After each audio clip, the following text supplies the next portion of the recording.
Hi guys, greetings from Spain. I'm right now here at the Rough and Down Tennis Academy in Mallorca, just relaxing here for a few days.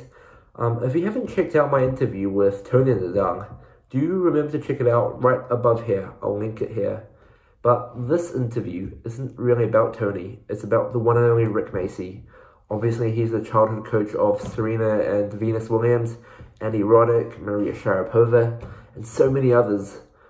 I actually had the pleasure of being coached and actually met Rick back in 2015 when I was in Florida. I'll link that video actually in the description below. Do check that out. We just had an hour-long chat. We just recorded it in my bedroom at the Rough and the Dog Tennis Academy. It's 1 hour long. I really do hope you listen to the full hour. It's really, really good. Yeah, so enjoy. Remember to like, comment, subscribe, share, and I hope you enjoy our conversation. There, I'm Rick Macy, and you're listening to the Double Bagel. Rick, it's great to have you on the podcast. We're speaking, of course, with the movie King Richard out recently, which tells the story of the Williams family, but also tells your own story in a way. Is it safe to say life has been a little bit more busier than usual for you the past few months? And um, well, it believe it or not, I'm always busy. I even before this, I teach 50 hours a week still now, 7 days a week. I get up every morning at 3:30 and ready to go. I open up the park where the academy is. So yeah, it's always been busier. It's always been busy, but yeah, there's a few more phone calls and yeah, obviously just doing a lot of interviews on podcasts and some TV stuff. And uh, the way the movie came out, it was amazing. It hit on all cylinders. And the one thing it made me feel great about, it really showed the whole world, what I did, for the family. And at the end of the day, how much I cared for the girls and I was on a mission. So I think more than anything, that's what I like the most. But yeah, it's been busy. I mean, could you have imagined that when your coaching career all started that someone would play you in a Hollywood movie one day? Um, no, I don't think anybody would. But the fact that you just asked that question, when I went to Compton in 1991, and then Richard and I became, he was my best friend. We became great friends, and Venus and Serena were like my own daughters. We'd have conversation, and Richard said, "Rick, one day Mm. they're gonna not only do a movie about my kids, but they're gonna do a movie about me." Now you got to remember, Venus and Serena were 10 and 11. And this guy's talking to me like this, and I'm sitting there going, because I deal with all kinds of parents, and and I'm just sitting there taking it. He goes, "And you know what? You're going to be in that movie." And this was in '91. So you got to remember, Richard was way out there in a lot of things that he said, but every single thing you saw in that movie, you have no idea how it was so spot on Mm. from A to Z. So to answer your question, no, I would have never thought it, but for it to come full circle like this, and then being able to reconnect with Richard, who I saw last week and went to his house in West Palm, and then being with Venus and Serena at the after party at the red carpet, the whole thing's just been amazing. Mm. I mean, his prophecy came true, but I want to go back in time.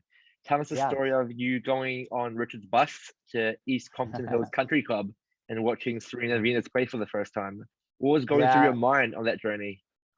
Well, that's long ago. Obviously, I'm telling it a lot more now because people wanted to know how this all started. I was a director of tennis at Greenleaf Golf and Tennis Resort in Haines City. And, I get a call from this guy, Richard Williams. And he said, "I'd like you to come out here and take a look at my girls."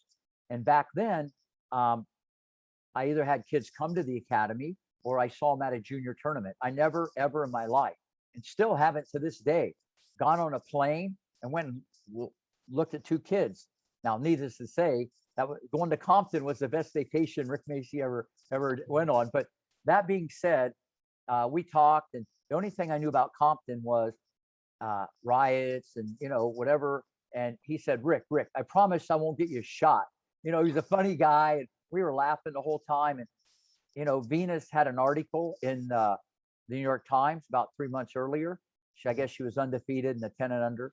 She had a little sister, and I guess I was more curious than anything. So I said, "You know what?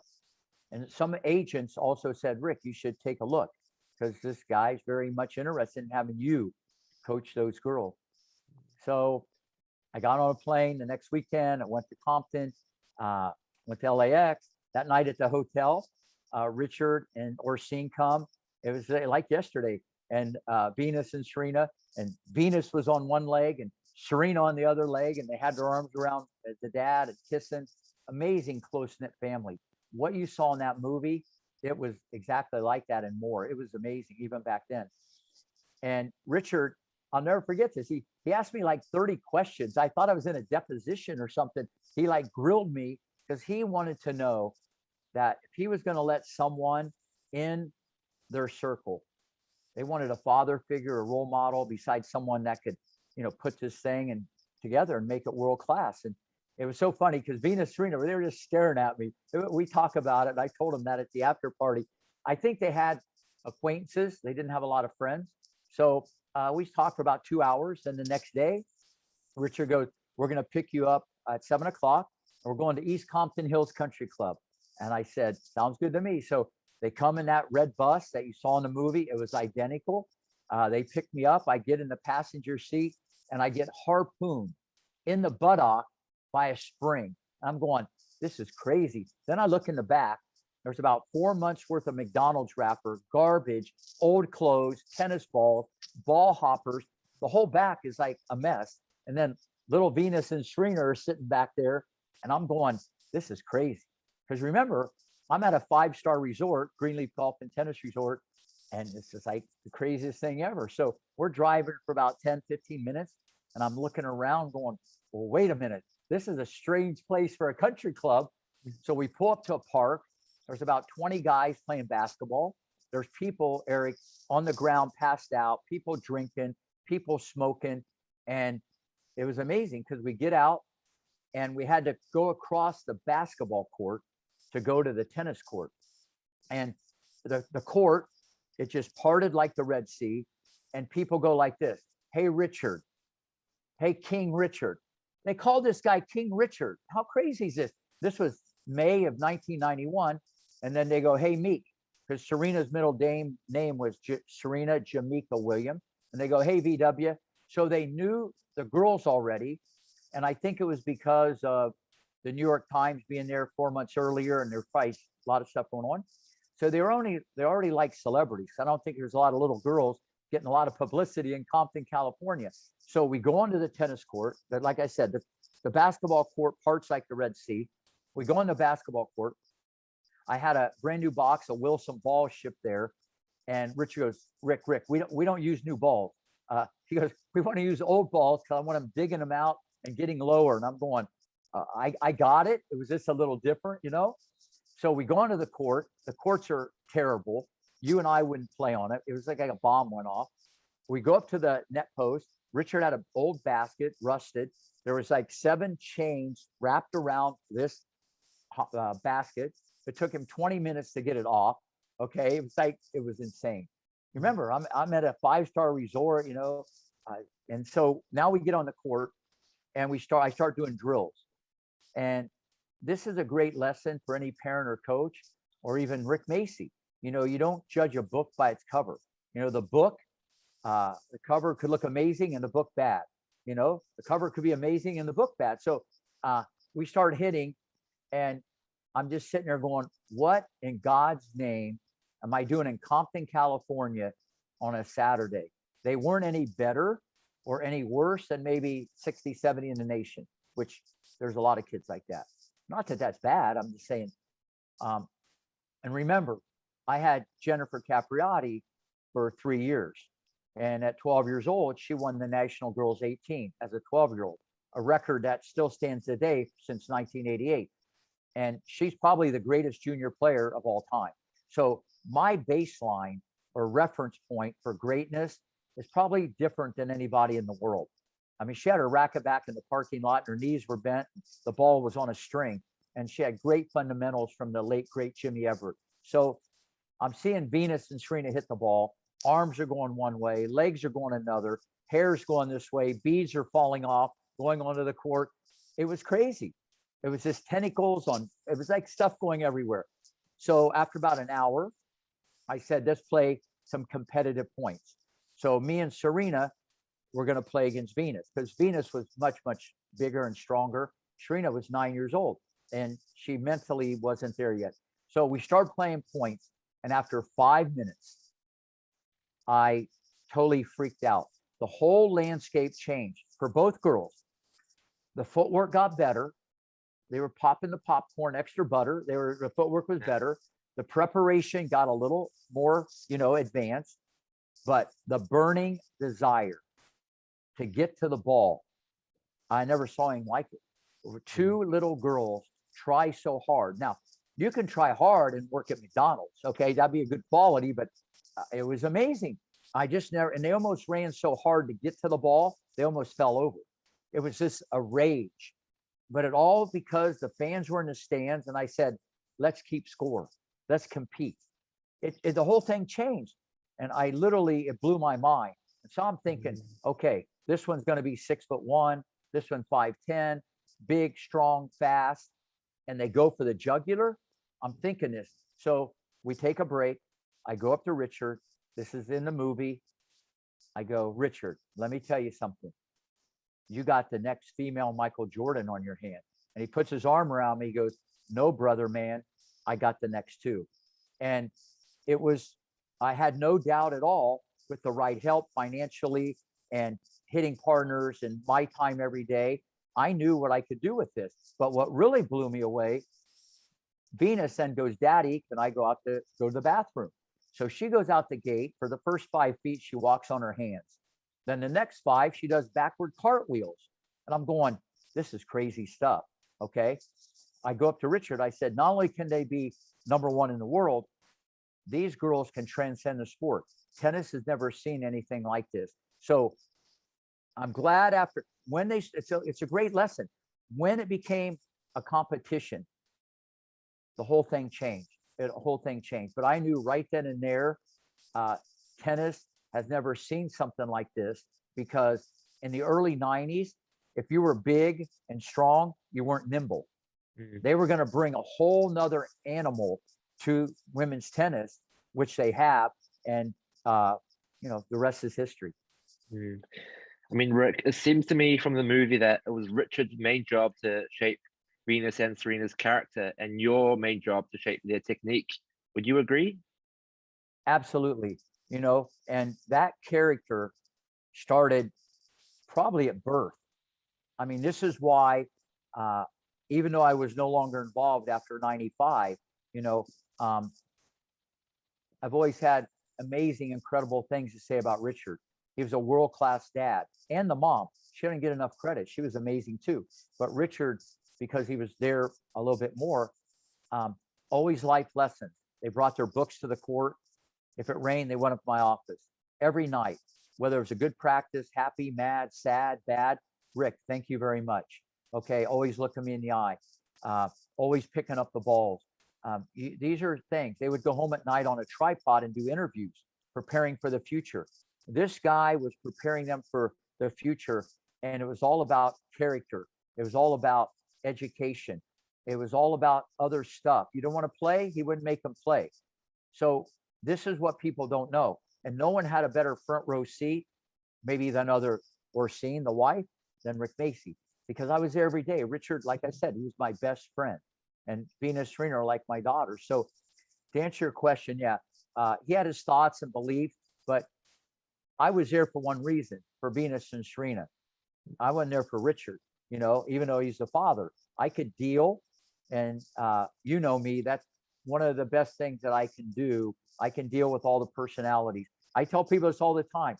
For me to have my hands around this for 4 years and not playing tournaments, and her going to make her debut and shocking the world, I should be in the Hall of Fame just for that, for putting up with Richard for 4 years. I mean, it's just people, because you can see from the movie, he's very, very stubborn, but it was all about the girls, and I knew how to, but I love the guy because I had so much respect for him as a father, because I've seen this movie many times, not the King Richard, the movie of parents and kids, and they just don't get it.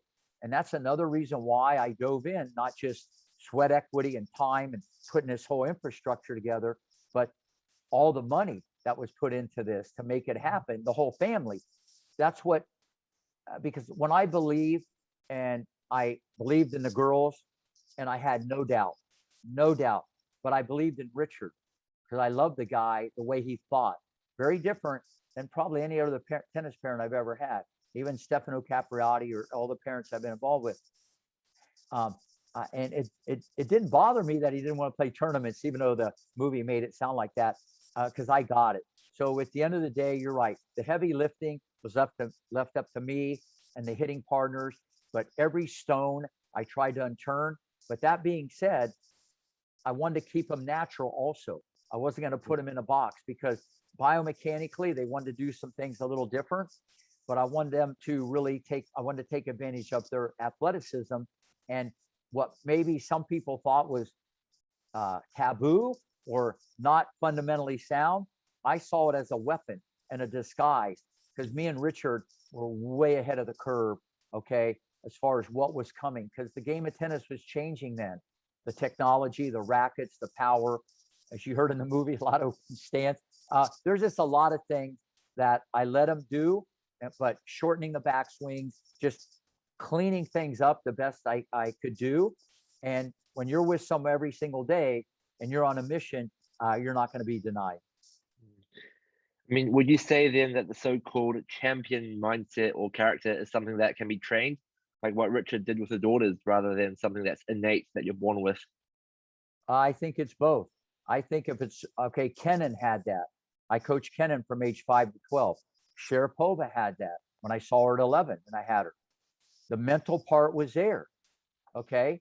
And I've had other people that had that, but maybe they weren't as good technically, or maybe they weren't as fast.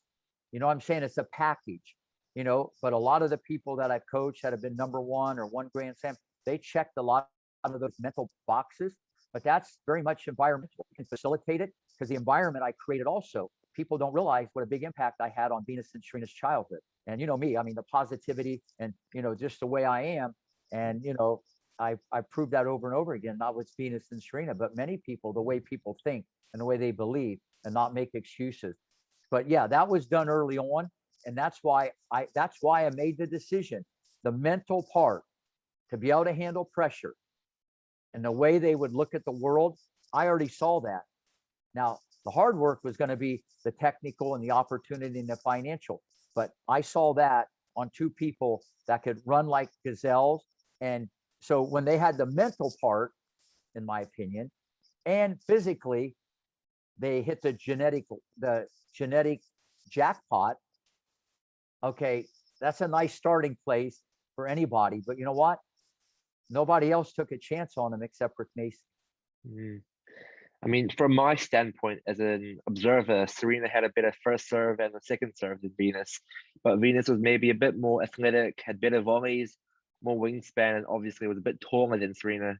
Would you agree that, and should Venus have won more than Serena, given those qualities? Amazing question. And I'm glad you asked me that. And I agree about the serve. Serena always had a better natural throwing motion. And biomechanically, they both did things a little different because of their body type and so on. But they had one thing and two things in common.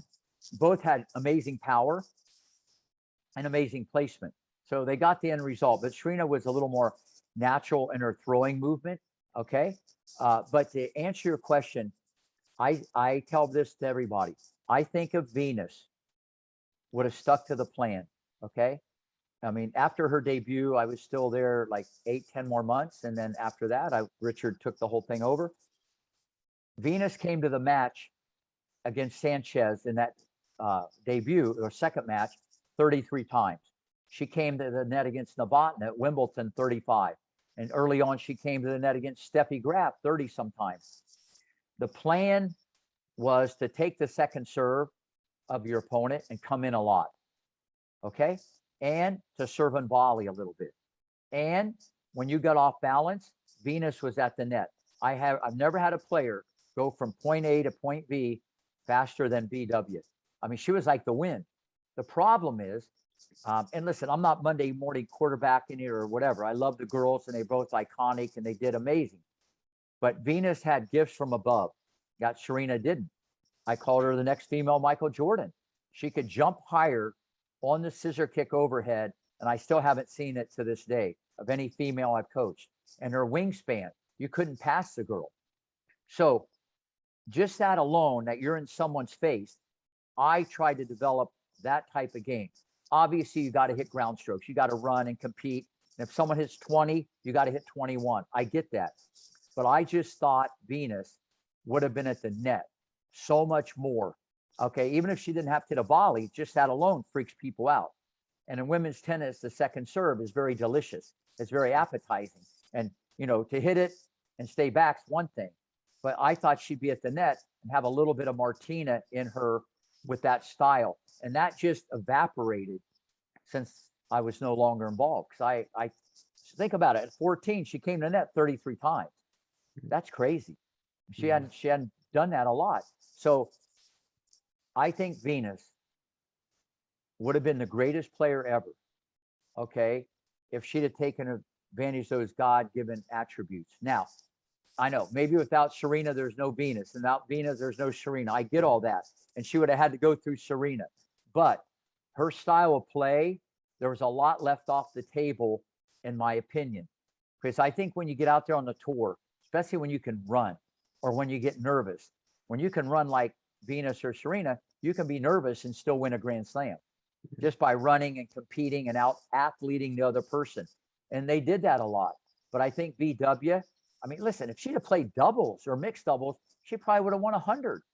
But they didn't have time to do that. This is how amazing, because she had something that no one else has, and we haven't seen it. Someone that was that fast, that quick, that agile, okay, could jump that high and had the wingspan, okay? So first off, great question, but it is what it is, okay? And they're both champions, but yeah, Venus, there was a lot there that I thought was going to be exploited, but listen, they're two of the greatest of all time, and Serena, in my opinion, is the greatest. For sure. I mean, Rick, it's known to many that there were a few disagreements on the contract side with Richard, which eventually led to the end of the coaching relationship. How did it affect you personally at the time, and does it still affect your relationship with the Williams family to this day? No, not at all. No, listen, when it was all said and done, we worked everything out, and I was more than happy, you know, so there was no problem whatsoever. And like I said, you know, being able to reunite at the red carpet, and everybody was laughing and a few tears, and we went back down memory lane. The stories I have about Venus and Serena, they didn't remember some of them. They were laughing so hard about, I got to tell one real quick. I mean, one time Serena was on, I was on the course, Serena and Venus was over there, and Serena wasn't moving her feet. And I said, Serena, you got to move your feet. She goes, why? I said, well, she was 11. It was like 100 degrees in Florida. She goes, why? And I go, well, you said you want to be number one. She goes, I will be number one. And I said, well, what do I got to do? She goes, Rick, I'm really hungry. Can you have Scott go to the snack machine, get me some hot curly fries, a Snickers bar, and a Pepsi? And on the way to work today, Daddy drove by a stand on Linton Boulevard. Can you get me a Green Day t-shirt?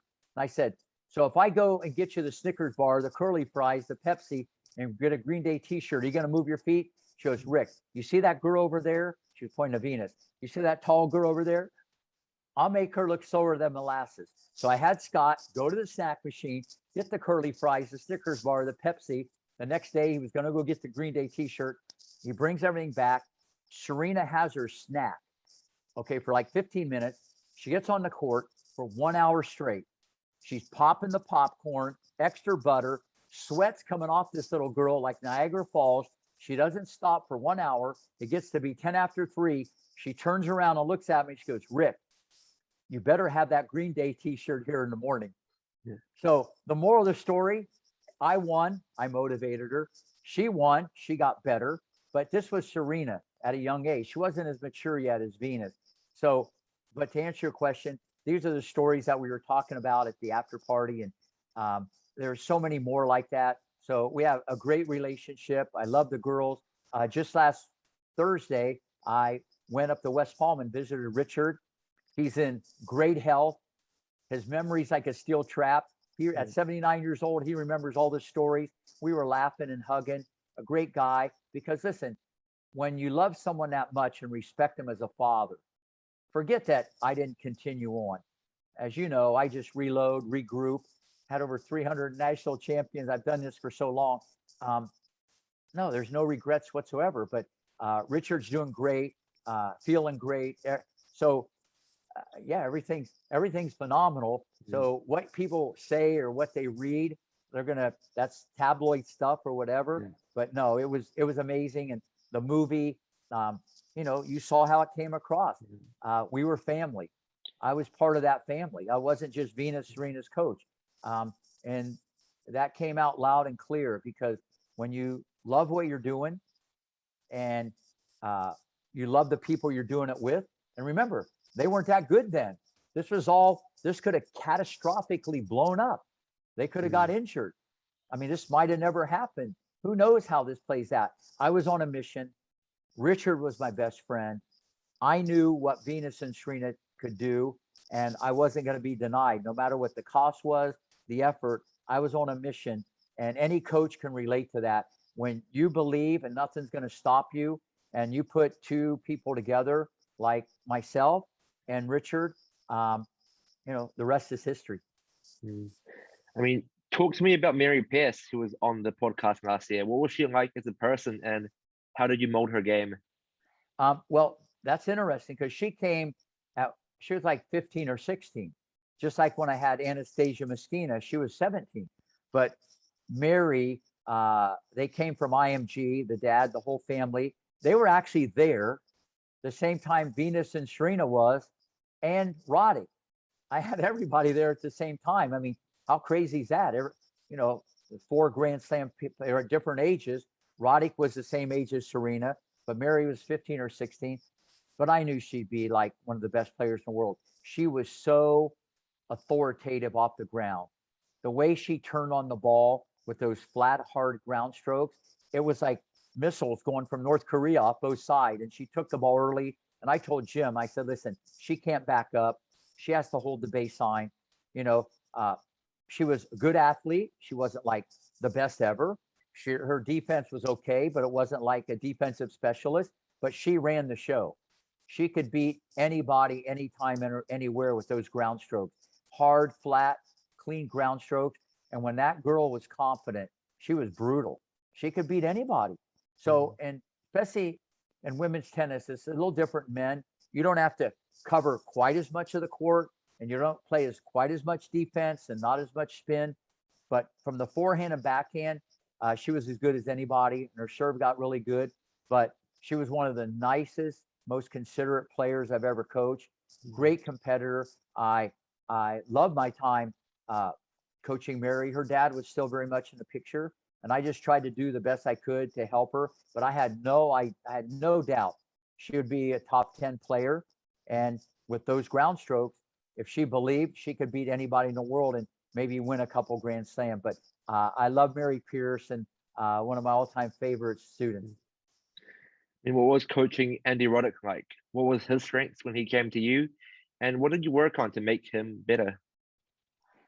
Another great question. I actually had his brother, John, I had him for 3 years, from sophomore, junior, senior, one of the best juniors in the world, great competitor.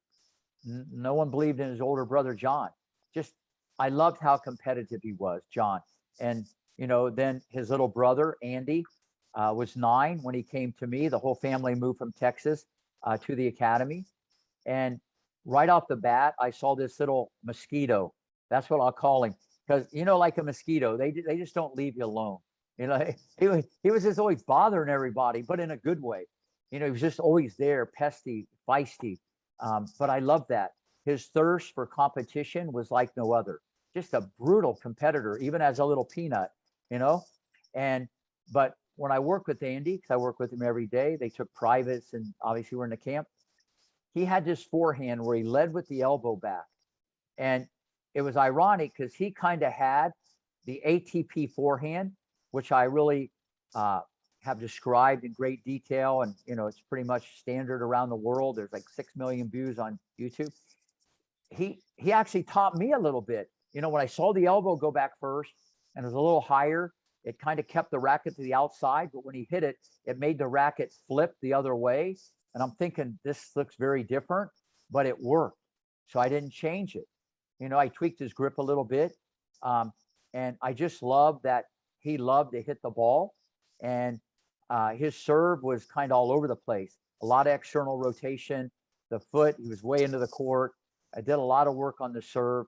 And as he got older, he experimented, put his feet together and that stuff. But yeah, his serve was all over the place. I got video to show what it looked like and where we got it. But of all the boys, obviously Tommy Ho, the youngest ever to win Kalamazoo as a 15-year-old, like 15, 16 gold balls. Tommy was like my son. But I really enjoyed coaching Andy because he was a competitor. We were cut from the same cloth. I just loved that he loved the battle. That's what I loved about Andy Roddick. When he lost to someone, he'd come back up, say, "Can I play him again? Can I play him again?" And I'd say, "Well, you got to earn it." So, but I knew that he would be a great pro. I didn't know at 12 years old when he won nationals. I think he lost to Drew Brees, the quarterback of the Saints. Drew Brees played tennis. At 12 years old, if someone would have said he's going to win the U.S. Open at 19, I might have taken that bet, but he grew when he got to be like 15, 16. His serve probably improved 25 miles an hour, and he became #1 junior in the world. But he had something inside him, like his other brother, John. It's just that his forehand was nuclear and his serve was supersonic. And he has, in my opinion, he has one of the fastest serves with the highest percentage in the history of tennis. And that wasn't in the water. It was a team effort. And one quick story, how competitive Andy was. One time I went to the Nebraska-Florida State football game with the whole family, and they were from Nebraska, and I was rooting for Florida State. So I had one Roddick on one side and one on the other. And every time Florida State did something good, I would cheer. And I got an elbow from the right and an elbow from the left. And after about, a quarter, I said, I think I'm going to root for Nebraska. That's how competitive they were. They were the first in line to get a drink. But that's why I love both Andy and John. They're just two of the guys like me, and a lot of people know what I'm talking about. And that's why Andy, really in his career, he never had any bad losses. Once he got in that top 10, he was a permanent fixture. Sure, the backhand could have been better. He wasn't going to move like Djokovic. Very few guys do. But I think he's a champion because I determine a champion by consistency. He was a permanent fixture, and he never had any bad losses. And every time the bell rung, the guy showed up. But he was like that as a pipsqueak. He was just always there. And I saw that in him. But he got the most out of his ability. And to me, that's a true champion. But I love Andy Roddick. I mean, could he ever achieve more given his strengths? Well, I think we all in life think we could achieve more. If he doesn't miss that high backhand volley against Federer at Wimbledon, maybe looking back, maybe I should have worked on his volley more. Yeah. But no, he's probably laughing if he hears this. So no, you don't look back. But we all in life think we could have done more. I think he maybe overachieved. Maybe he thinks he underachieved, which he should. But no, he got the most out of ability because he showed up all the time. You got to think about it. Who's won a Grand Slam in the last 20 years? No one. Andy Roddick. So, you know what I mean? He maybe could have had a couple more, but look who he's at. Look, he's there against people who are talking about Nadal, Federer, Djokovic. He's in an era with the greatest. Now, we'll see where everything's at 20 years from now. So, but no, I think he got as much out of every ounce of fiber, more than any great tennis player. I really believe that because I know him a little bit differently, what's inside that guy. And when the bell rung, he showed up. And I think for any parent or coach, that's all you can expect, And so he was so much about the competition. I mean, he's a human, he gets nervous, but when you love to compete, anybody, anytime, anywhere, and your thirst for competition is so deep, you don't feel pressure as much as other people. You don't blink. And that's what I love about Andy Roddick. I think he's one of the best role models of all time, how he's wired. Okay. And that's what I try to tell all the kids here. You can't buy it at Publix. You can't get it at Walgreens. But every single time he showed up, and like I said, that's what I love about Andy Roddick when I talk to the kids, because he's just a dog. He was there all the time, ready to battle. Yeah. I mean, are the rumors true, Rick, that you once tried to change Sharapova to a left-handed player? That is not a rumor. That is true. And I got the video. I had it on VHS, but I transferred it to digital. I have the video of me feeding balls and Yuri's talking in Russian. And I made her forehand. It was epic. Her left-handed forehand was one of the best I've ever seen. Knife through butter, smooth as silk, never missed it. All the dots connected from the kinetic chain all the way up, because her forehand with the righty was all jammed up. And I told her, Dad, listen, this is not natural. No matter what we did, it was flat. The elbow came back in. She had a lot of side spin. So at the end of the day, we did change to. Sorry about that. We changed to a lefty. We changed everything to a lefty. And then what happened as we went down the road? It kind of made her backhand more mechanical, because her backhand as a righty was, like I said, poetry in motion. So, but Yuri wanted her to change, and she actually served halfway decent. She could do either side. So we're doing this for about a month, and then she was actually at Voluntary Tennis Academy, which is now IMG, but she would come to train with me for a month, for like a year. And the IMG boys caught wind of this, and they came down and didn't want her to change. So it was interesting. They kind of convinced the dad, stick the righty. And I just told Yuri, I said, listen, if she's going to play righty, she needs to reverse the racket to get more vertical component and get more spin on the ball. The forehand, as she went into pro tennis eventually, she worked with Robert Lansdorf a lot, the great Robert Lansdorf, one of my best friends. Robert's amazing with technique, hitting flat. He did a lot for her forehand. I think credit should go where credit's due. But I told her they should reverse the racket to induce more spin. And you saw her do that a lot. And that kind of auto-correct. Yeah, that kind of auto-corrected the elbow. But her forehand was never going to be world-class, but it turned out not to be as much a liability. But yeah, the rumors are true. I was going to teach her left-handed. I think if she'd have stuck with it, I think we'd have worked out the two-handed backhand, because she was still going to be connected. But listen, how can you complain? I knew that, once again, just like Sophia Kenin, like Venus, Serena, Capriati, Roddick, they had it inside. Now you got to check a few more boxes, but mentally, I'll say this out. Maria might have been the best mentally player I've ever had. She was like in a bubble at 11, even though her agility wasn't going to be world class. She worked her butt off on her feet. Her defense wasn't amazing. She never liked the volley. She hit swing volleys when they were at her toenails. She wouldn't even do the classic volley, but she didn't need to, because mentally she was a warrior, and off the ground she was relentless. She controlled the center of the court, but mentally Maria was special. But that's a true story. We were going to teach her left-handed, and we tried to. I mean, we talked about the Williams, Roddick, Pierce, Kenin, Sharapova. All of them have different playing styles, heights, and personalities. What is the common thread between all these great champions? First off, a great question, because they all had different grips, different technique, different body types, different environments, Russian, American, whatever. I could go on and on. But there's only one thing in common, and I've been asked that question. Mentally, they were just different. I'll say it again, the thirst for competition. Everybody's competitive, me, you, whatever. There's just a different level, the way they competed, and that, I see that. I was just at Little Mo this weekend watching some kids.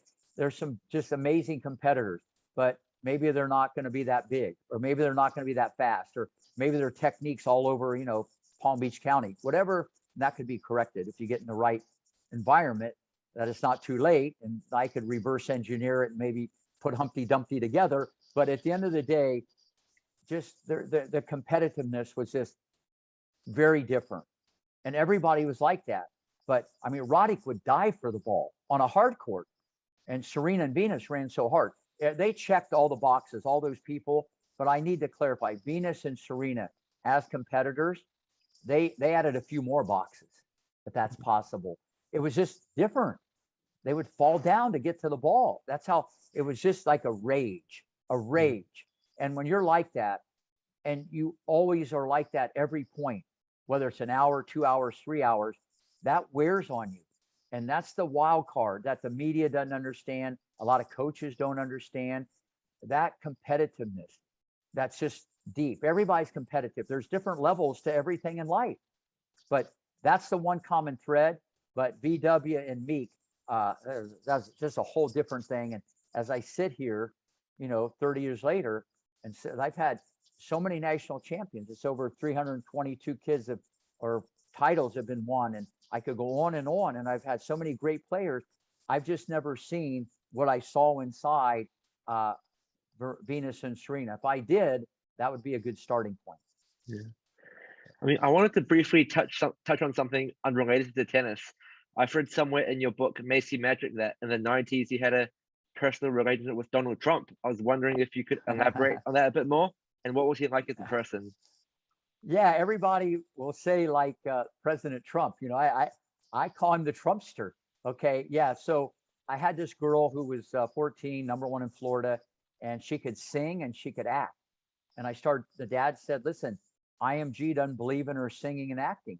And I did, I heard her sing and act. And so I said, listen, let me make a call, because back then, Donald Trump, they had a management company called T Management, where they represented singers, dancers, artists. And I knew the pro at Mar-a-Lago. So I called up and said, listen, can we come up here and practice? And I'd like to talk to Donald. This was in the late 90s. He wasn't, president or anything. And so he goes, yeah, come up on a Saturday. He leaves the house at this time. He walks through the facility. He'll walk through the tennis, and then he goes and plays 18 holes of golf. And he'll see you on court one. Or not, he'll see the girl and a hitting partner. And he'll know it's something different, because usually it's club players, okay, unless pros are there or something. So just like he said, 9 o'clock, Donald comes. He walks up to Anthony, the pro there, and he sees these two people just ripping ground strokes like missiles from North Korea back and forth. I had a hitting partner who was like 180 in the world, and Monique was hitting, and he noticed. And then he points to me, and I'm down at the other end with the father. So Donald comes up, he introduces himself, and goes, what's going on here? And I said, well, this is Monique, and da-da-da, and da-da-da, and here's what we're looking to do, and I know you have this. And so he said, listen, if you need anything, let me know, and we'll see what we can do. He just talked to Anthony, the coach. So I said, she's with IMG and all this stuff. So I go back to Anthony. I said, listen, I'd like to set up a trip to New York and talk to general counsel or whatever, to have them represent Monique, because I think with their connections with Sony and all these production companies and record companies, that's what I thought of Monique. Okay, or just opportunities maybe to sing the national anthem or to do certain things, because it wasn't just about tennis, even though that was going to be the big ticket item. So me and the father, we flew up to New York. We did the deal for them to represent Monique. And what was crazy, then we went in, talked to Donald, and he said, are you going back to Florida? And I said, yeah, we got a flight at 6:30 commercial. He goes, well, if you want to go early, I'm leaving, at 4 o'clock. Why don't you come back on my plane? So I said, let's get out of here. So we ended up, Rick and I, the father, who's no longer alive, and that really affected Monique's career big time. And that's one of the key reasons I felt she didn't make it. But we went on the plane with Donald, and it was amazing because he comes onto the plane, and there's like 20 other people flying from New York. It was Friday. They're going to Florida, to Mar-a-Lago to the resort. and he gives out potato chips and pretzels. He's giving out food to everybody, and all cast of characters are there. And he sits down beside me, and we just start talking for 2 hours. He would get up now and then. New Jersey General, Herschel Walker, tennis, U.S. Open, John McEnroe, New York. I'm gonna tell you, one of the nicest guys I ever met. Okay, he's a builder. He's in construction. He's a promoter, but he's one of the smartest guys. But one of the best communicators. But he just said, we just talked. We hit it off great, And he said, you're the best. You're the best. And I said, you probably say that to everybody. He goes, you're right, but you're with me right now. You're the best. So he's a really funny guy. And he said, there's a party next week. If you want to come, I'm having the Beach Boys play. And I'm sitting there going, the only time I've heard the Beach Boys is on my jukebox here at home, and he brings them to his house, the whole group. Now remember, this was the late 90s. So at the end of the day, we ended up eventually doing the deal that September at the US Open. And I actually, listen to this is crazy. I closed the deal. I got this girl $1.8 million from FILA, $600,000 a year guaranteed. I did it on a napkin in the hallway of the US Open by the lounge with their general counsel. So the next day, Bernie Diamond, who was the attorney at that time, he goes, Rick, come to Trump Towers. Donald wants to talk to you. So I go there the next day, and remember, this got 1.8. He's getting 10%, and I'm getting 10%. I go in his office, and he goes, you're amazing. You're amazing. I told you, you're the best. You're the best. I go, of course you call me the best. I just made you $180,000. He goes, you're right. You're right. You are the best. And so listen, but just a great guy.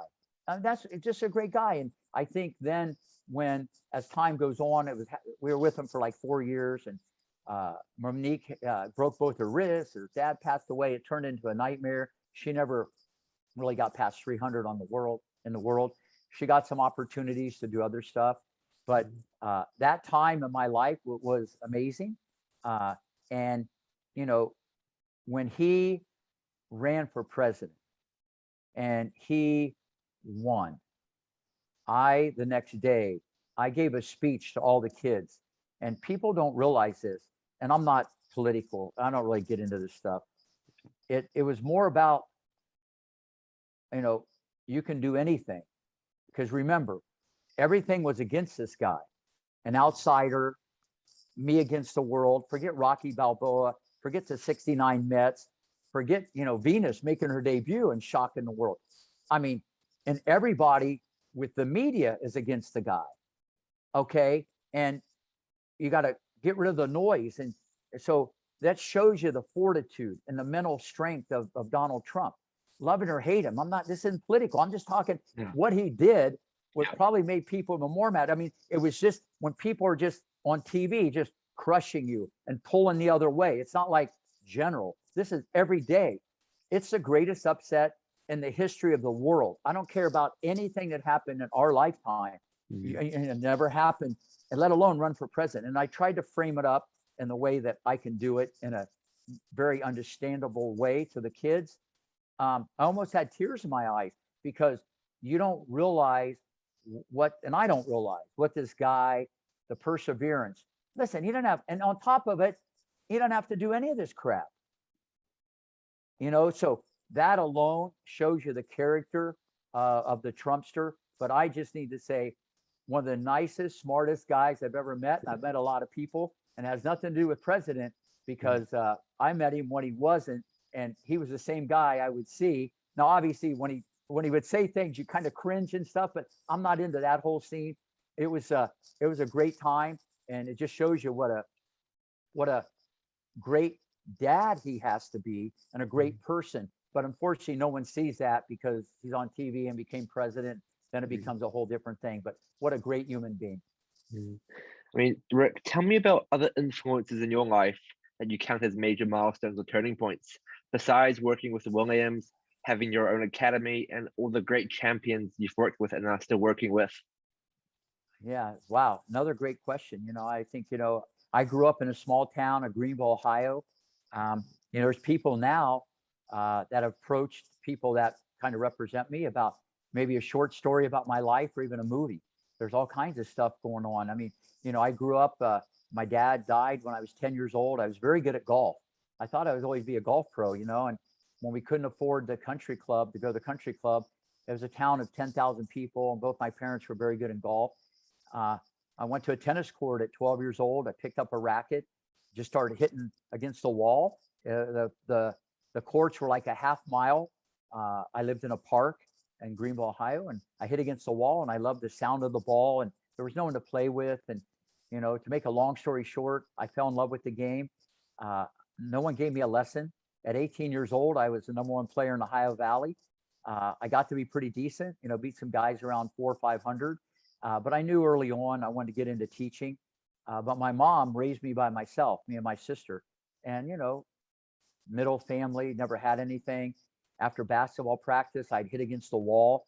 The janitor would close up and kick me out after basketball practice. I was actually pretty good in basketball, probably better than tennis. And then I'd go home and eat, and I'd come back and hit against the wall. I'd shovel snow and hit against the wall because I couldn't go to Dayton, Ohio, which was 30 miles away, to play indoor tennis. I just wanted to get better, and I just would outwork the competition. And maybe I do that to some degree today. I work all the time, as you know, 7 days. And those values. So my mom obviously was a driving force, but she never made me do anything. She hardly came and watched me play. I think she watched me play basketball in high school more than tennis.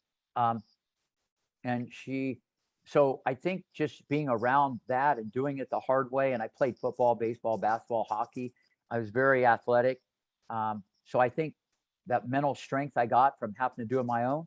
I even played a tournament once with a cast on my hand. It's in my book. I had a cast. I was tossing the ball. I actually played better, and I had a two-handed backhand because I ran around. My footwork got better, and my slice got better.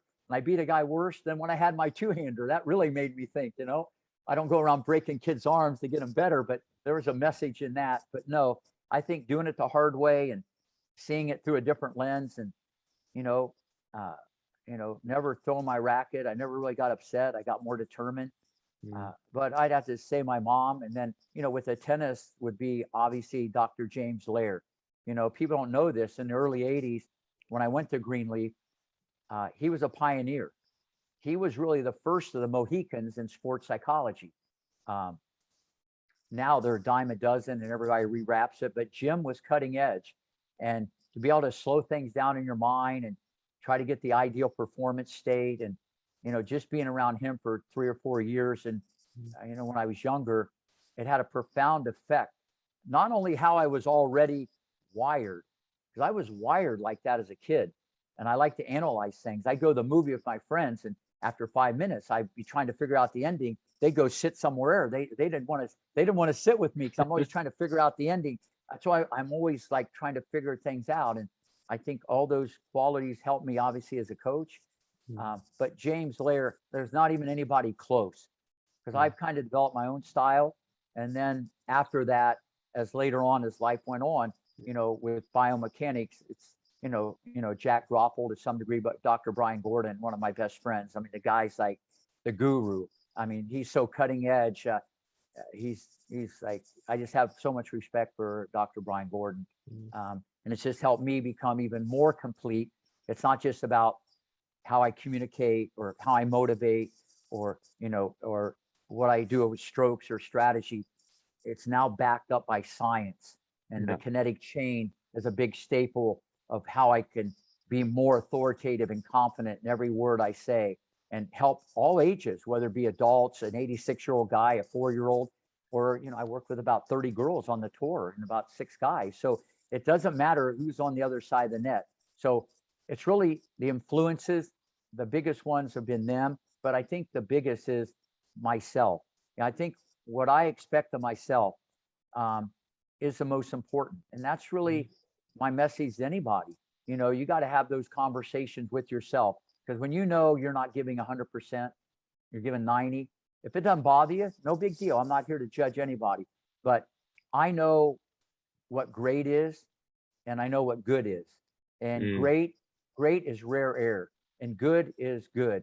And I try to get better every day. I try to prove myself every day. It doesn't matter if I'm teaching the number one 12-year-old girl in the nation, or I'm teaching someone that just wants to learn great strokes from Rick Macci at age 5. And that, I think I've been so consistent doing the same thing and being the same way. And hopefully that came loud and clear in the movie. And I think Richard knew that, and that's why you can see it in the movie. I was part of their family. I wasn't just a coach. We were a team, and we were in this together. And final thoughts, Rick. After so many decades in the coaching business, what do you hope is your legacy in tennis?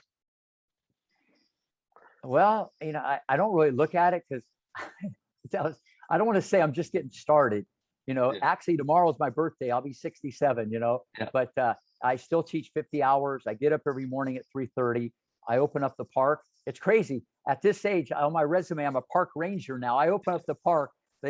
Palm Beach County gave me the keys. I'm the only guy probably to have keys to the front gate of the park. This place is breathtaking. It's like Disneyland and Candyland.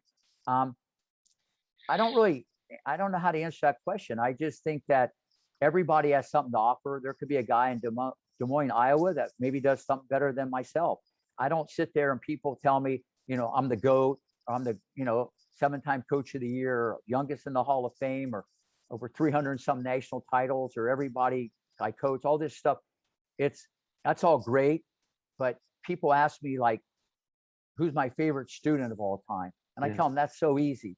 It's like, who's ever on the other side of the net, that hour, that minute, that second. And that's how I like people.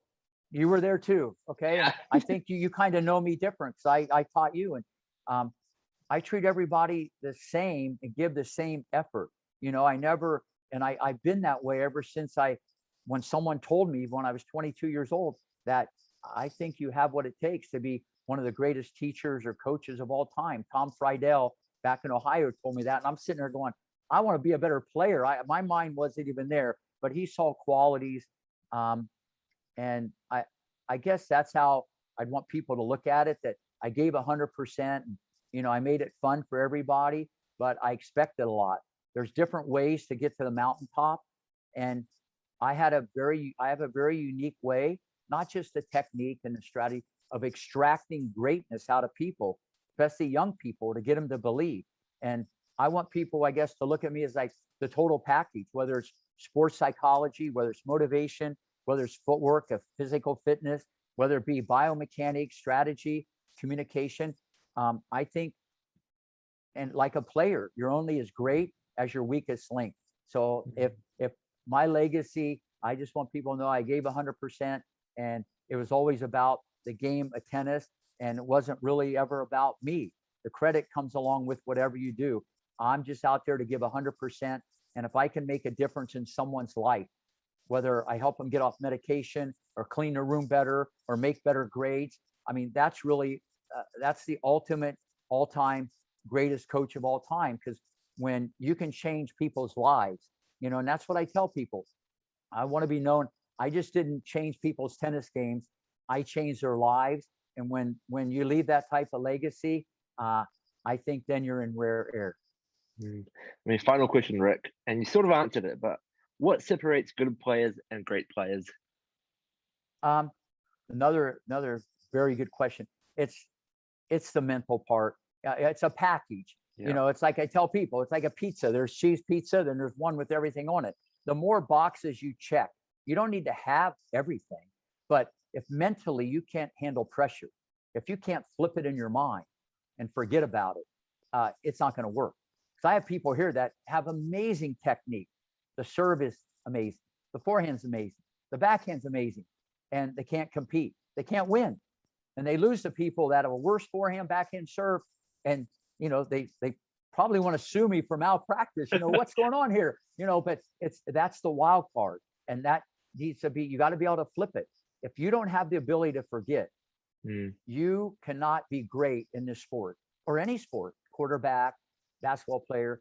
You got to have the ability to forget. It's not remember. You can study, watch video, read, but if you can't forget, as in tennis, you got 20 seconds to make it like 20 years. And if you don't have that ability, it ain't going to happen. That's why I love Sharapova. She was already in the bubble. Now, you can get mad, but can you turn it into determination like Serena or Roddick or Kenin?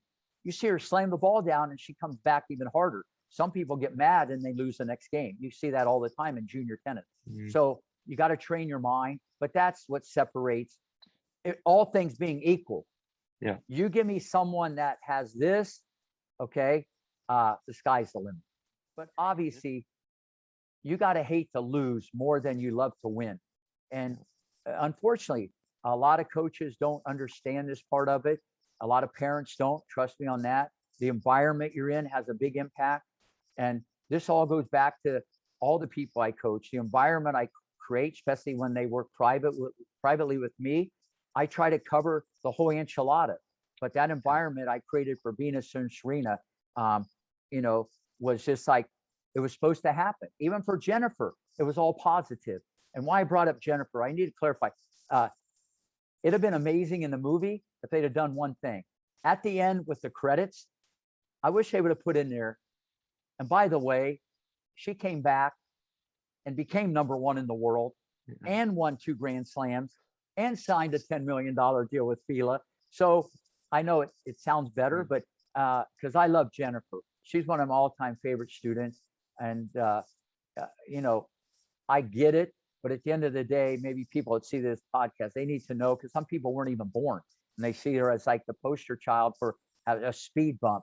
And no, listen, everybody, to me, it's even more of an epic thing when you go where she went and you come off the tour, but then you come all the way back and win 2 Grand Slams and become number 1. Give me a break. Rocky Balboa shocked the world.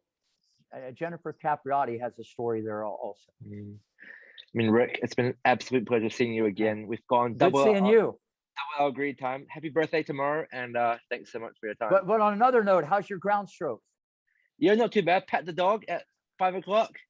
Okay, you remembered. I'm sending you a t-shirt. That's good.